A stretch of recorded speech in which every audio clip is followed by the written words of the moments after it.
The psychology of money किताब के पहले 3 अध्यायों का सारांश। लेखक मॉर्गन हाउसल। अध्याय 1, कोई भी पागल नहीं है।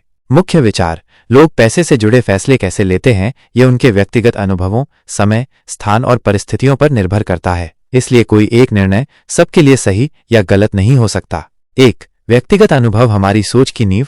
हर व्यक्ति पैसे को उस तरह समझता है जैसा उसने अपने जीवन में देखा या अनुभव किया है। उदाहरण, जिसने कभी आर्थिक मंदी देखी हो वो बहुत सतर्क रहता है। जिसने तेजी से बढ़ता बाजार देखा हो वो जोखिम लेने को तैयार रहता है। 2. आर्थिक निर्णय हमेशा तर्कसंगत नहीं होते। बहुत से लोग जो पैसे से जुड़े गलत निर्णय लेते हैं वे उनके नजरिए से तर्कसंगत होते हैं। इसलिए दूसरों के फैसलों को तुरंत पागलपन या अज्ञानीपन समझना गलत है। 3. आपका समयकाल आपकी सोच को प्रभावित करता है। अगर आप 1970 के दशक में बड़े हुए तो आप महंगाई से डर सकते हैं। अगर आप 2008 की मंदी के बाद बड़े हुए तो आप निवेश को लेकर संशय में रह सकते हैं। सीख, हर पीढ़ी की आर्थिक सोच अलग होती है और वो गलत नहीं, बस अलग होती है। 4. पैसा केवल गणित नहीं, मनोविज्ञान है। निवेश और बचत की योजनाएं नंबरों से कम और भावनाओं, आदतों और अनुभवों से ज्यादा प्रभावित होती हैं। हम सब इंसान हैं और इंसानी व्यवहार हमेशा तर्कसंगत नहीं होता। मुख्य सीख, कोई भी पैसे के मामलों में पागल नहीं है। लोग जैसा व्यवहार करते हैं वह उनके निजी अनुभवों की देन है। इसलिए हमें दूसरों के आर्थिक फैसलों को समझने की कोशिश करनी चाहिए, न कि तुरंत उन्हें गलत ठहराना चाहिए। अध्याय 2, भाग्य और जोखिम।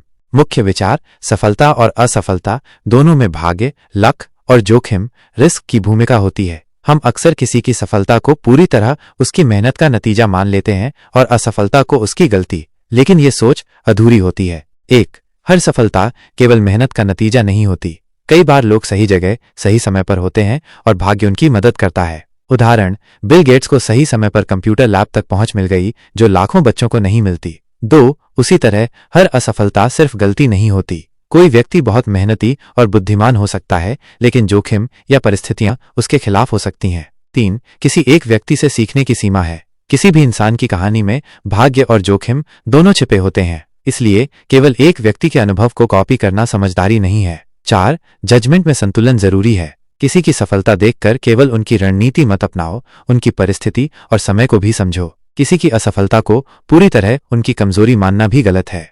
मुख्य सीख, आप उतने ही अच्छे नहीं हैं जितनी आपकी सबसे बड़ी सफलता और उतने ही बुरे नहीं हैं जितनी आपकी सबसे बड़ी असफलता। जब आप पैसे, निवेश या जीवन में दूसरों से सीखने की कोशिश करें तो ये याद रखें, भाग्य और जोखिम अदृश्य ताकतें हैं। किसी को जज करने से पहले पूरी तस्वीर समझना जरूरी है। अध्याय 3, कभी भी पर्याप्त नहीं। मुख्य विचार, पैसे की दौड़ में सबसे बड़ी भूल है और ज्यादा चाहिए कि अंतहीन चाह। कई लोग आर्थिक रूप से सफल होने के बावजूद असंतुष्ट रहते हैं क्योंकि वे जानते ही नहीं कि कब रुकना है। काफी जानना एक गुण है। ये जानना कि आपके पास जो है वो काफी है, जीवन की सबसे बड़ी समझ है। जिनके पास सब कुछ होता है वे भी तबाही में इसलिए गिरते हैं क्योंकि उन्हें थोड़ा और चाहिए होता है। 2. उदाहरण, बर्नी मैडॉफ, एक अमीर फाइनेंसर जिसने अरबों कमाए लेकिन थोड़ा और की चाह में धोखाधड़ी की और जीवन बर्बाद कर लिया। सब कुछ होते हुए भी पर्याप्त न मानना उसकी तबाही की वजह बनी। 3. तुलना की बीमारी, हम अक्सर अपने को दूसरों से तुलना करके असंतुष्ट महसूस करते हैं, लेकिन याद रखो दूसरे की दौड़ आपकी दौड़ नहीं है। 4. मूल्य और लोभ, कुछ लोग अपनी सारी बचत और प्रतिष्ठा खो देते हैं सिर्फ इसलिए क्योंकि वो अपनी सीमा नहीं पहचानते। कब रुकना है ये जानना ही असली ताकत है। मुख्य सीख, जीवन में संतुलन का नाम ही बुद्धिमानी है। जरूरी नहीं कि हमेशा आगे बढ़ना ही जीत हो। पैसा कमाना जरूरी है लेकिन ये जानना उससे भी ज्यादा जरूरी है कि कब रुकना है और संतुष्ट रहना है।